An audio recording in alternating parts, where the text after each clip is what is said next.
What do I think about Jeffrey Epstein's banker being concerned that a distributed, decentralized, open public money could potentially be used for bad things? Sitting on a ski resort in Davos, I don't really care. I don't know why anyone cares, right? I mean, that guy knows when money is used for bad things. It's a weird opinion of his. And my pet rock was up, as you said, 160% last year. It performed well against the dollar. So I don't know. I don't really care what that guy has to say about Bitcoin. I don't know why anybody does. To be clear, me personally and my company, we are a Bitcoin company. I'm a Bitcoiner. I think crypto is a load of garbage. I think it's generally a distraction to what this technology and this movement represents and is here to change. And so, how the world is going to sort out the fact that some kid named Vitalik Buterin printed a lot of coins in his basement and then pre-sold them to people and has been promising all sorts of crazy things that have never happened. I don't know. Is that a security? But I guess the point is, I don't care. Everyone knows that Bitcoin has regulatory clarity, that Bitcoin is now officially on Wall Street, that Bitcoin is distributed, it works, its monetary policy has never changed. And that's why I'm here. I'm here to change the world through Bitcoin and push Bitcoin as far as we can as humanity and society. So the regulation on, I think altcoins are arbitrages on this trend. I don't think they'll be around, by the time I die. I imagine, what is Dogecoin going to do for society over the next 20 years? Come on, what are we talking about? So I guess I don't really care. Bitcoin has the clarity it needs. And I think it's going to be a 5, 10, $20 trillion asset over the next 18 months.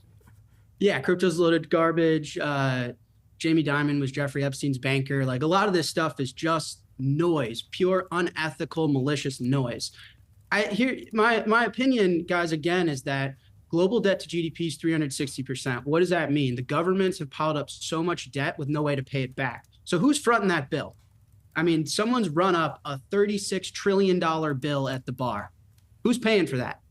And the answer is whoever's holding the currencies that they can debase, that they can print more of. They have to issue more debt and print more currency to pay that bill. And so everyone has to find something else to hold. Do I want to hold Ethereum?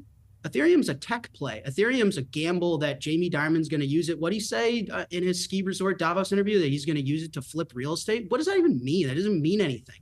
I was around. I mean, people don't know history. I was around when Ethereum got hacked, and that the Ethereum Foundation cherry-picked transactions. They were like, oh, we broke something, so that transaction doesn't exist. We're going to change the monetary policy here. That's what I'm going to do to hedge the Federal Reserve and the fact that they got to front a $37 trillion bill. Yeah, no thanks. And no one on Wall Street thinks that either, right? Bitcoin is the actually only innovation that is attractive to solve what is the biggest financial problem ever, which is central banking. So Ethereum is a tech play. And if Ethereum turns into the new Tesla, like a stock, like an equity, great, sure. People are going to get stimulus checks and they're going to go punt Ethereum and, bet that Vitalik is the new Elon Musk. But it's not a new world reserve currency that everyone can use to escape the fact that we're all going to get debased, because over the last 100 years, governments accrued so much debt that we're in serious trouble. I mean, the last thing I'll say, guys, the bond market has never been this bad. The 60-40 portfolio that's so safe, bond holders are doing way worse than this guy who just casually owns Bitcoin, right? So this is a massive problem. And no, I don't think Solana, Ethereum, Dogecoin, no, I don't think that matters. Welcome to the Crypto Teacher. And I come back with that video just to make you think. Don't forget to like and subscribe to the channel. And make sure you're joining the Patreons. If you're not a part of the Patreons, make sure you're hitting the Cash App. And we have Jack Mahler hitting the Hegelian dialectic, and he did it textbook. And he talks about JP Morgan. Crypto is garbage. Yes, that's right, guys. We know there's a whole lot of garbage in there, but then we also know there's a whole lot of use cases. And he also talks about Ethereum. And we know JP Morgan has had their hands all over Ethereum from the beginning. And don't forget Ameribor. I've done plenty of videos on that, which is going to help replace LIBOR. The Fed has SOFR, which is a fixed rate, and Ameribor is a variable rate. And then he said the unthinkable. Bitcoin is going to be the new world reserve currency. is going to replace the central bankers. And guys, we know that is definitely a joke. Now, Bitcoin may be pegged to these machines because we know at the end of the day, they want the robots, algorithms, and drones to take the economy over, pay each other with crypto, and the sheep to go inside the metaverse. And every time Bitcoin pumped, we know the Fed was behind it. But then we also know the government had their hands all over the development of Bitcoin. And guys, don't forget, Bitcoin and crypto has been funded by the big banks and big corporations from the beginning, and it was all for the digital transformation. What did Malcolm X state?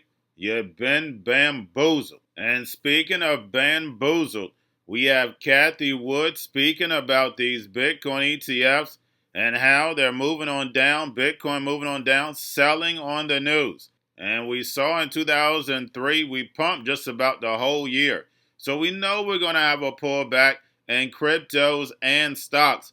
And we know where that pump came from. We had so much liquidity. And then at the end of the year, we really started to see the Fed manipulate the bond market. And we had Janet Yellen help out the first 6 months of the year.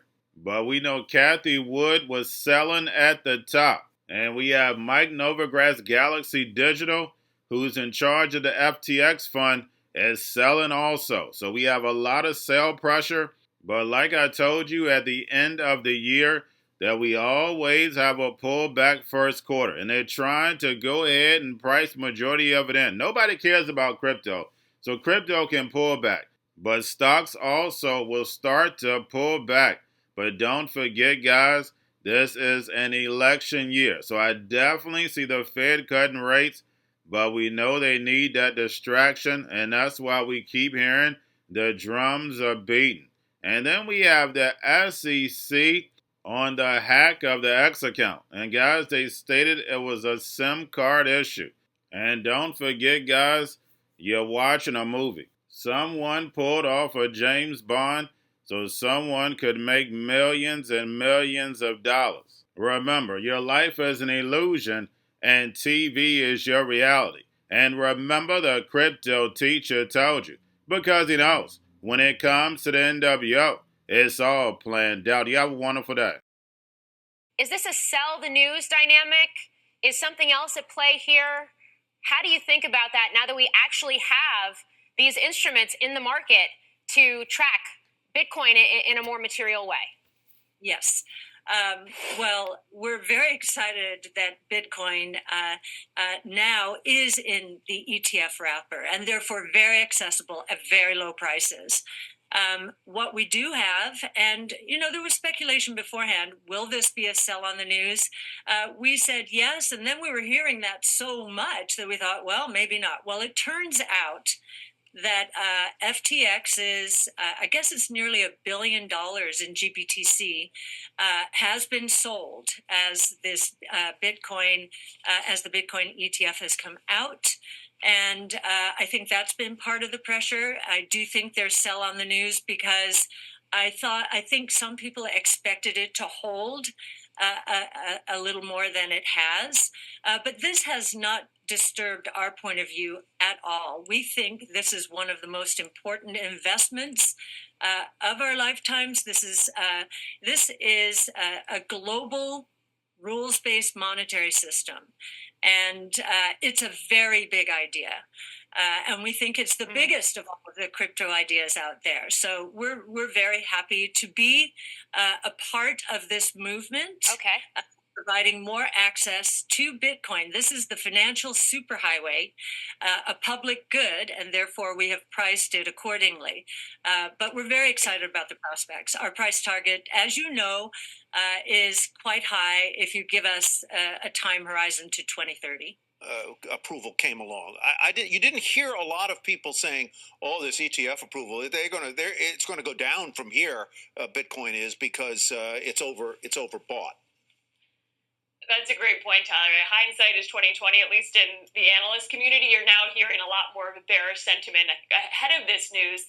It was a lot about the potential of institutional investors. Now the reality is hitting. You're seeing and hearing a way more bearish tone out of the sell side, at least when it comes to Coinbase and some of those names. I will say, though, all of the bearishness you're hearing on some of the crypto-related stocks comes after this massive run-up last year. So take Coinbase, for example, was up 400% last year.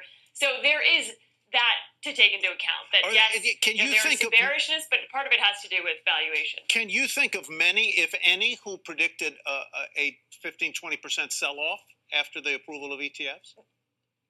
There were some that did say, buyer beware. There is the buy the news, sell the rumor risk that, especially in cryptocurrency markets. So absolutely, that was being said. We said it on CNBC multiple times. There were firms who said, yes, we're excited, but you got to be careful, and now that's coming to fruition. So a couple of the Wall Street firms did get ahead of this, but now you're hearing a bit more wet blankets out there, as you said, Tyler. Yeah, chickens roosting, that metaphor there, chickens roosting. All right. Coinbase, at least, saying today that they think a key catalyst for the crypto industry in those Bitcoin ETFs has been what they called overestimated by the crypto community. They acknowledge that Coinbase, they think, is a dominant U.S. exchange and a leader in the space, but they think the catalyst in those Bitcoin ETFs, they say that has pushed the ecosystem out of its winter, and they say it's still going to disappoint market participants. JP Morgan does expect the ETF enthusiasm to further deflate, as they described it, driving prices lower, along with lower ancillary revenue opportunities for firms like Coinbase. Back over to you.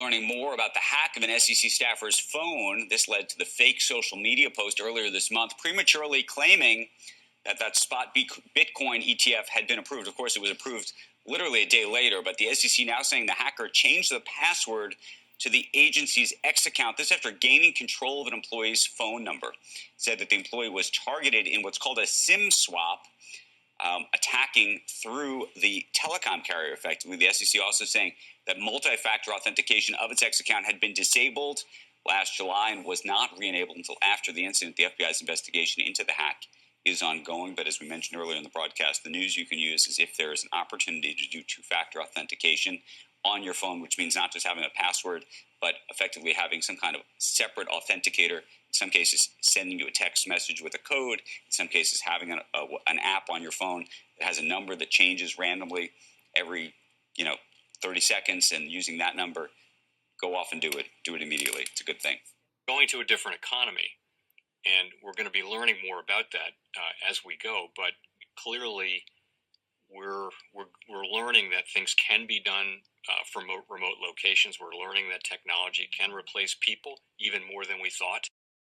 We're not going back to the same economy. We're recovering, but to a different economy, and it'll be one that is more leveraged to technology. And I worry that is going to make it even more difficult than it was for many workers.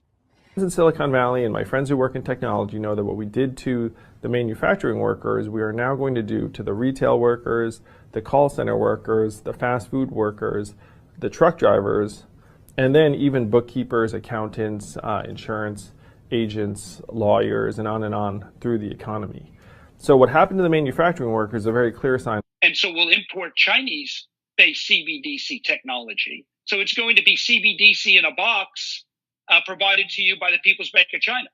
But every stock, every bond, every currency, every commodity, every piece of art, every private business, every piece of real estate will eventually be a token on a blockchain, an entry on a ledger, permanent and immutable. We will have truth instead of trust, and we will save over $7 trillion a year. 6 to 8% of global GDP is wasted by the friction of the trust industry that's necessary when you have dual entry accounting. With triple entry accounting, which is what a blockchain is, we get rid of all of that friction. It's a beautiful future. Like what you see in China and their social credit scoring systems, right? If we get identity wrong, it could be a tool to enslave humanity. And if we get it right, it could be a tool to liberate humanity. And as an American, I'm obviously rooting for the one that's on the side of freedom. Bitcoin is an international asset. And also, I do believe the role of crypto is it's digitizing gold. I actually believe This technology is going to be very important. Look at it. We have been part of the huge revolution in investing through ETFs. We believe that ETFs will be changing the whole way we invest. Many people still use it as a means, people are investing it for indexing. No, the majority of people who are putting money in an index, in ETFs, are active investors that are buying exposure. The entire bond market is being transformed as we talk right now. I believe the next generation for markets, the next generation for securities will be tokenization of securities. And if we could have that distributed ledger that we know every beneficial owner, every beneficial seller, we all have our code of who's buying, who's selling, instantaneous settlement. And think about it, it changes the whole ecosystem. Chinese bank ICBC has been hit by a ransomware attack, and the U.S. Treasury market, as a result of that, has been disrupted. This, according to the Financial Times. We're getting at more right now with Bloomberg's Shonali Bassick. Shonali, what do we know? Listen, we have the Financial Times now reporting that ICBC, one of China's largest banks here, was hit with a ransomware attack. And remember, they're a very significant intermediary in the Treasury market. The SIFMA has told its members that this has been part of the reason here that the system is kind of clogged up, if you will, during that auction that we saw a little bit before. The attack had prevented ICBC, according to the Financial Times, from settling Treasury trades on behalf of other market participants. A large executive at a major bank also telling the paper that such a large party on the fixed income clearing corp creates major concerns, potentially impacting the liquidity of Treasury markets. Now, it was not just a poor auction. It was absolutely lousy, and when the dealers have to step in to save a Treasury auction, that's a rare occurrence. And Cryptoteacher and the new World Order book, plus the 3 kids books, is time to re-educate. Also, new to cryptos, Coinbase, Bitrue, Binance. Do not forget book links and crypto links are in the description. The stock channel, guys. Don't forget to go like, subscribe, spread everywhere. You have your Kobo, your chip stocks, your banking, your gaming. While everybody's sitting at home, get on stocks, the Seaver, the biotech stocks. And while everybody's at home wishing, they were still getting that free money. What are they doing? Drinking and smoking weed. Don't forget about those stocks, and you have a wonderful day. The most powerful person in the world is the storyteller. The storyteller sets the vision, values, and agenda of an entire generation to come. Steve Jobs. And guys, you know I truly believe in this. When you look at the New World Order, they're the storytellers. And that's the reason why I wrote my New World Order book. But guys, now it's time to change the current generation.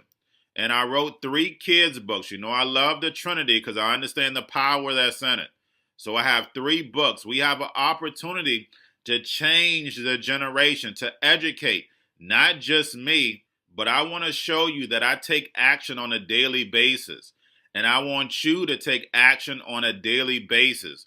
Whether it's your job, whether it's in your community, we have an opportunity right now to educate the masses. I posted this on my Twitter account. Please share, but this is a short clip of the 3 books. There's going to be a clothing line and action figures. Please get these books for your kids, nephews, cousins, friends, so therefore we can start the re-education now. Because as we see, the 4th Industrial Revolution foundation is definitely here. Robots, algorithms, drones, taking humanity out the picture. We have to re-educate. But let's get into the video.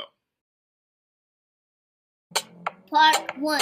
King Joshua and Grandma Tam save the village. Part 2. King Joshua and Grandma Tam save New York. Long COVID Stories 3. Part 3. King Joshua and Grandma Tam goes to China.